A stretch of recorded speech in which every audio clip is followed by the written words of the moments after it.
Mu mwaka w'ibihumbi 2019 Leta y'u Rwanda yemeje politiki yo kugaburira abana ku ishuri, yaba abo mu mashuri abanza n'ayisumbuye, mu rwego rwo gufasha abanyeshuri kwiga neza.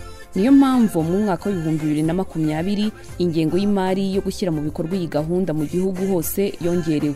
Kugira ngo iyi gahunda ishoboke, Leta y'u Rwanda binyuze muri Minisiteri y'Uburezi yashyize imbaraga mu kubaka ibikorwa remezo, by'umwihariko ibikoni bingana n'ibihumbi 2645 mu gihugu hose bizifashishwa gushyira mu bikorwa iyi gahunda. Kandi nanone binyuze mu ishuri rikuru ry'imyuga n'ubumenyingiro Rwanda Polytechnic RP, hatangiye gukorwa mu velo 5233 zizatangwa mu bigo by'amashuri 2645. Twebwe iyo turi gusudira twita cyane ku ndiba y'isafuriya, tukita ku rugara rwayo, kuko ibyo ngibyo nibyo bibanza kwangirika mbere na mbere. Niba hari umuntu uri gukata amabati avamo outboard, ntahahuriye n'uri gukata amabati avamo amasafuriya, ariko bikubahiriza ibipimo kugira ngo nitujya muri assembling department ibyo bintu uzasanga bifite ishusho y'ikintu dukeneye kandi cyubahirije ubuziranenge ndetse na za mezire zisabwa.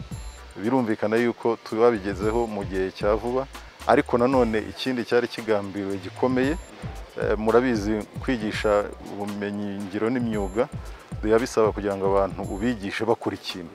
Ntabwo ari ukuvuga ngo urajya imbere ku kibaho wandike ngo ese ngo muvero bayikora gute ukabivuga mu magambo, ugomba kubyerekana ko wabikoze ukayerekana. Nabyo byabaye umwanya mwiza rero kugira ngo byibura n'abanyeshuri bajye biga ariko bigira ku kintu kigaragara. Urugero rwiza mwandeberaho ko nanjye ndi umunyeshuri muri IPRC, urabona twaje kuri tere nkanjye ndahakura ubumenyi bugezweho bugendanye n'igihe. Kuba narize ibijyanye n'ubumenyi ngiro muri IPRC Tumba, ahanini icyo byamfashije ni ukuba nashaka gukoresha amaboko yanjye nkagira icyo ngeraho. Nubwo ndi hano ndimo gufata experience ku bijyanye n'ibyo nize, kandi ndanahembwa. Byamaye no kwigirira icyizere nk'umukobwa, numva ko nanjye nshoboye gukora nkasudira. So ni tekinoloji ihariye ijyanye na energy efficiency cyangwa kurondereza ibicanwa.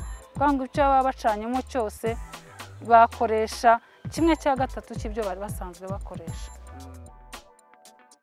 Twahawe isoko ryo gukora mu velo 5233.